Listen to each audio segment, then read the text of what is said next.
ሊያደርግ ይችላል? አጋጣሚ አደናቅፏት ወይ ደግሞ ብቻ እንደዛ ነው ሊሆን ይችላል። አይ ብቻ ይሄ ነገር የሆነ ሰው እጅ ካለበት የእናቴን ቀን ይስጠኝ አልለቀውም። አረ እንደዛማ አይባልም። ምናልባት እኮ አንተ እንዳሰብከው ላይሆን ይችላል። ብቻ እሱን የምናየው ይሆናል።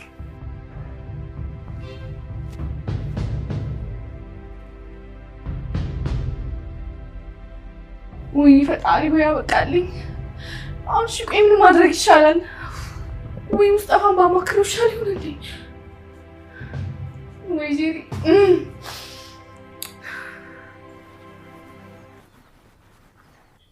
እንኳን ደህና መጣሽ እመቤት።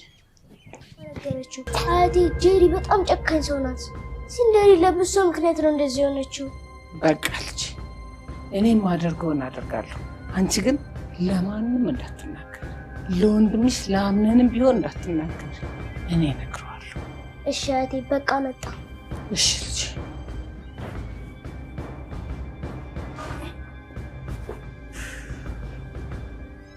አንቺ አረመኔ ሰው መስለሽ ብዙ ነገር ላደርግልሽ ነበር። ለካ ጭንብልሽን ለብሰሽ ተደብቀሽ ነው የሁሉ ስራ መሳሪ። አሁን ግን ሁሉ ነገር አብቅቷል። ከኔ ከሴማ ማንም አያስጥልሽ። አንቺ ለልጅ አምነን አትገቢ። ልጅ አምነን ሌላ ሚስት ያስፈልገዋል።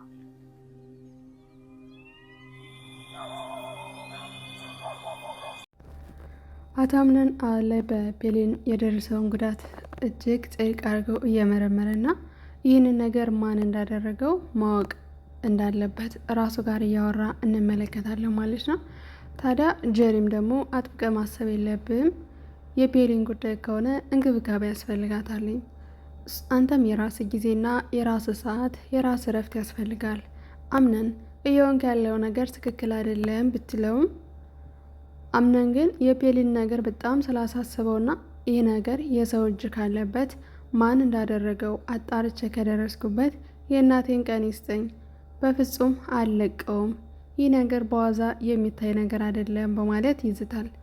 ታዲያ ይህን ጊዜ ጄሪ በጣም ትደነግጥና ቆይ አምነን እንዴት ሰው ሊያደርገው ብለህ ታስባለህ?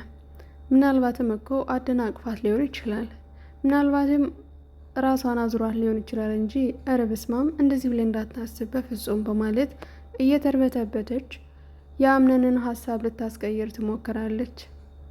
አምነን ግን በእርግጥ ያልሽው ነገር አላሳመነኝም፣ ግን ደግሞ እንዳልሽው ቢሆን ይሻላል እንጂ እኔ ያሰብኩት ከሆነ ግን ከዚህ ጀርባ ሰው መኖሩን ካወቅኩ ግን እኔ ያንን ሰው ያርገኝ በማለት ይፎክራል ማለት ነው። ታዲያ ጄሪ ይህ ሚስጥሯን ደግሞ ለማን አውጥታ ማውራት እንዳለባትና ከዚህ ችግር እንዴት መውጣት እንዳለባት ስታቅ ለሙስጠፋ ማማከር ትፈልጋለች። ሙስጠፋ ይህንን ሲሰማ በጣም ነበር የተቆጣት፣ በጣምም ነበር የሰደባት። ምክንያቱም ሀሳቧን ፍጹም ሊረዳት ባለመቻሉ እሷ የሞከረችውን ያክል ለማስረዳት ብትሞክርም ሙስጠፋ ግን የዚህ ችግር ተባባሪ መሆን አልፈልግም፣ እንዳደረግሽው ራስሽ ተወጪው በማለት በጩኸት ያናግራታል። ታዲያ በዚህን ጊዜ ሚጢጥያዋ ደግሞ የወንድሟን ናፍቆት ብላና አያቷን ብላ በመጣችበት ጊዜ ያልገጠመችው ነገር ወይም ደግሞ ይሄ ይሆናል ብላ ያላሰበችው ነገር ፔሊን መታመሟን ስታቅ በጣም ትደናገጥና ከፔሊን ጥይቃ መልስ ወደ አያቷ ስትመለስ እንዳጋጣሚ ነው ሙስጠፋና ጄሪ ሲጨቃጨቁ ትሰማለች። ልጅቷን ብልህና አዋቂ በመሆኗ ይህን ነገር ምንድነው ብላ ሾከክ ብላ ስታዳመጥ እንግዲህ ይህን ነገር ከጀርባ ሁና ያደረገችውና አሁን ላለችበት ጉዳት ያደረሰቻት ጄሪ መሆኗን ትሰማለች። ታዲያ ልጅቷም በጣም ፈጣንና እንቁ ስለሆነች ለአያትየዋ ነበረ ይህን ነገር ያደረገችው ጄሪ ነች። ፔሊን አሁን ላለችበት ሁኔታ እንዲህ እንድትሆን የዳረገቻት ጄሪ ናት። ጄሪ ማለት መጥፎ ሰው ነች። አያቴ እባክሽን የሆነ ነገር አድርጌ በማለት ለአያትየዋ ትናገራለች። አያትየዋ ከዚህ ቀደም ከሲፈን ጋር ቁጭ ብለው ሲያወሩ ሲፈን እንዴት ነሽ ብላ ስትጠይቃት ደህና ነኝ፣ ስለ ፔሊ ምን አዲስ ነገር አለ ስትላት አዲስ ነገር ዶክተሮቹ እንክብካቤ እንድናደርግላትና ወደ ቀደሙ ማንነቷ የሚያስታውሳትን ነገሮች አንዳንድ ነገሮች ማድረግ እንዳለብንና እንግዲህ ቀን ደግሞ ምህረት የሚልክላት መሆኑን በተስፋ እንኖራለን፣ ሌላ ነገር የሚያሰጋ ነገር የለውም ብለዋል። በእርግጥ አለማስታወሷ ትልቅ ጉዳት ቢሆንም ግን ደግሞ የከፋ ችግር አለመድረሱም ተመስገን ነው በማለት እንግዲህ አያትየዋ ለሲፈን ስታወራት ሲፈን የተጠራጠረችው ነገር እንዳለ ትነግራታለች። እኔ ግን የፔሊን ለዚህ ጉዳት የሆነ ሰው አለ ብዬ አስባለሁ። ምክንያቱም ፔሊን ከማንም ጋር ተጣልታ አታውቅም፣ ማንም ሰው ጸብም የለባትም። ግን ደግሞ የሆነ ሰው ከጀርባ ሆኖ ያጠቃት ይመስለኛል። ሁኔታው ነገሩ ሁሉ አልዋጥልሽ ብሎኛል በማለት ለአያትየዋ ነግራት ነበረ። ይህኔ ታዲያ አያትየዋም በእርግጥ መርሲን ነበር የጠረጠረቻት።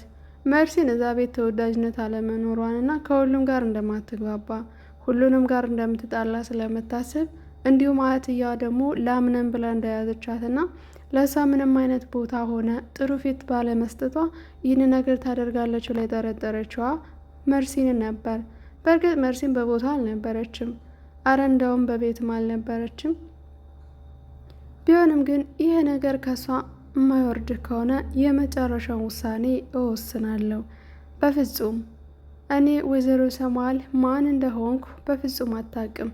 ሴማ ማንነቴን አሳያታለሁ በማለት እንግዲህ እየፎከረች ነበረ። ታዲያ ከዚህ መካከል ሀሳቧ ላይ መርሲ መሆኗን ስታውቅ የነበረችዋ አሁን እንደገና ጄዳ መታ ጄሪ እንደሆነች ስትነግራተኝ የበለጠውኑ ትናደድባታለች በጄሪ።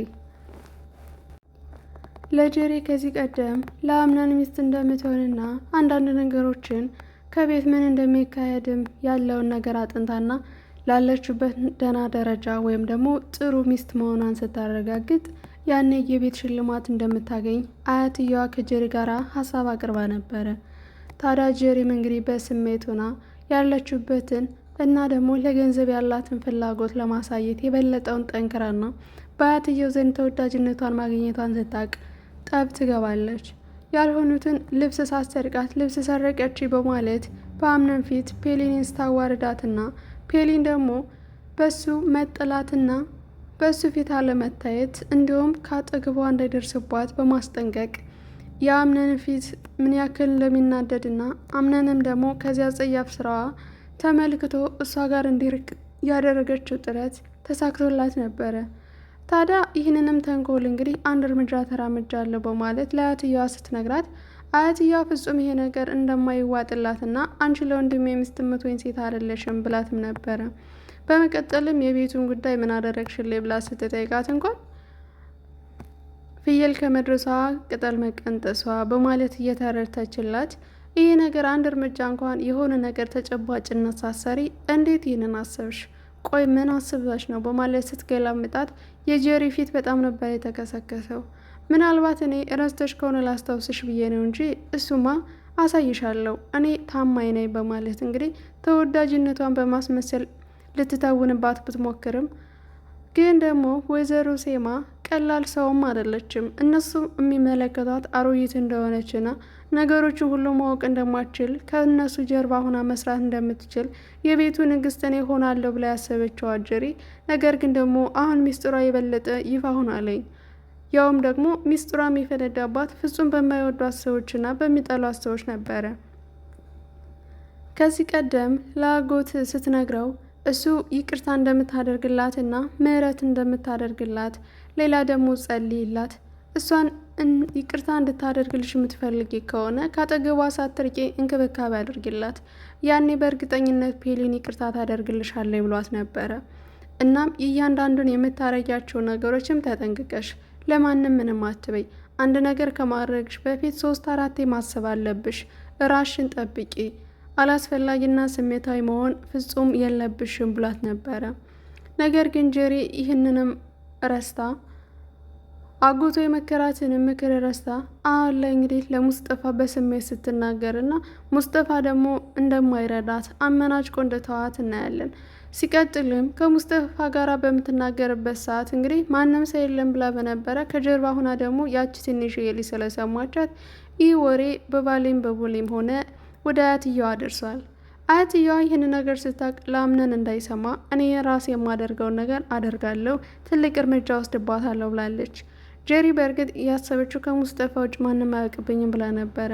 ነገር ግን ሙስጠፋ እንደማይተባበራትና አያትየዋ እንደሰማች ብታቅ ምን እንደሚሰማች ጀሪ በጣም ከባድ ነው። ምናልባት እንግዲህ በእርግጥ ጀሪ ተስፋ ያላት ይሄ ነገር ማታስታውስ ከሆነ እኔ ምንም ነገር ነፃ ነኝ ብላ ሊሆን ይችላል። ነገር ግን ደግሞ ጀሪ እያስበላት የገንዘብ ምላሷ ነው። አንዳንድ ጊዜ የምናወራቸውን ከማን ጋር ሆነን ማውራት እንዳለብንና ለወደፊቱ ደግሞ አደጋ የሚጥለን ነገር ተጠንቅቀን ማውራት እንዳለብን በጀሪ ልንማርባት ይገባል። ምክንያቱም ጀሪ ከፍርሃቷ የተነሳ ማንኛውም ነገር ከማድረግና ከማውራት ወደ ኋላ አትልም። እያንዳንዱ ነገር ማገናዘብ አችልም። እሷ የምትፈልገው አምነንን ማንም እንዳይነካብኝ ብላ ነበር። አሁን አምነን ደግሞ ቁራጥ እና አይኑም በፔሊን የመጣበት ሰው ማንኛውንም ሰው እንደማይመርና በእናቱ ምሎ ቃል እንደገባለት ጀሪ ሲነግራት በጣም ነበር የደነገጠችው። በሌላ በኩል የአምነን ጸሐፊ ፔሊንን እየተንከባከበቻትና ምግብ እያበላቻት ነበረ። ፔሊን ፍጹም ከዚህ ቀደም እንደማታስታውስና አሁን ያለችበት አዲስ ሰዎች፣ አዲስ ቤት፣ አዳዲስ ነገሮችን እያየች እንደሆነና ፍጹም ያለፈውን ነገር ማስታወስ እንደማትችል ራሷን ስትነቃም ያገኘችው ሆስፒታል እንደሆነ እንግዲህ ለአምነን ጸሐፊ ስትናገር ነበረ። የአምነን ጸሐፊ በጣም ነበር የወደደቻት እና እንክብካቤ እያደረገችላት ከዚህ ቀደም የተፈጠሩትን ነገሮችና የነበረችበትን ሁኔታ አንዳንድ ነገሮችን እያስረዳች ባለችበት ሰዓት ፔሊን ግን ፍጹም ማስታወስ እንደማትችል ነበረ። ታዲያ በስተመጨረሻ እንግዲህ የአምነን ጸሐፊም ልታስታውሳት ትሞክራለች። ምግብንም በደንብ እየተንከባከበቻት ባለበት ሰዓት እንግዲህ ተነስታ ከሄደች በኋላ ሁሉም ሰው ጭር ባለበት ሰዓት እንግዲህ ፔሊን በህልም ቅዠት ዓለም ውስጥ ወደ አምነን አይምሮ እየመጣችበት ነበረ ማለት ነው። አምነንም እንቅልፍ ነስቶት እየተገላበጠ እንመለከታለን። በእንቅልፍ ልቡ እንግዲህ ሲያያትና ሲመለከታት የነበረችዋ ፔሊን ነበረ። ፔሊን አንዴ በሰው እጅ ስትገፈተር፣ አንዴ ደግሞ በዙሪያው የሚያንዣብቡ ሰዎች ከፎቅ ላይ አንስተው ሲጥላት ይመለከታል። ለዚህ መናገርና ማስጣል በማይችልበት አንደበቱ ተሳስሮ እንግዲህ ሲመለከታት ነበረ። በስተመጨረሻም የቅዠት ዓለሙ ምን ሊሆን የሚችላል የሚለውን ሲመለከት ፔሊን ከፎቅ ተነሳ ወደ ምድር ስትወድቅ ይመለከታል። ታዲያ በወደቀችበት ሰዓትም መላ ሰውነቷ በደም የተጨማለቀ ሆኖ ነበረ። ይህን ጊዜ በአውቶቡስ ሲነሳ ያየው ነገር ሁሉ እውን መስሎት ተብሎ ወደ ፔሊን ክላስ ነበር ሄደው። ነገር ግን ፔሊን ደግሞ ተኝታ ነበረ።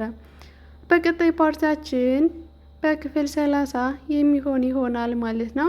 ሰላም እንዴት ናችሁ? የናነ ዩቲዩብ ቻናል ቤተሰቦቼ ሁላችሁንም ሰላም እያልኩኝ ስትከታተሉኝና ስታዳምጡኝ ለነበራችሁ ለሁላችሁም እያመሰገንኩኝ ለዚህ ቻናል አዲስ ከሆናችሁ እንኳን ደህና መጣችሁ ያልኩኝ ላይክ እና ሰብስክራይብ በማድረግ ቤተሰብ እንሁን። እንዲሁም ሀሳብ አስተያየታችሁን በኮሜንት ሴክሽን ላይ ሁላችሁም አስቀምጡልኝ። ስለምታበረታቱኝና ሀሳባችሁን ስለምትገልጹልኝ እያመሰገንኩኝ በቀጣይ ቪዲዮ እስክንገናኝ ድረስ ቸር ቆዩልኝ።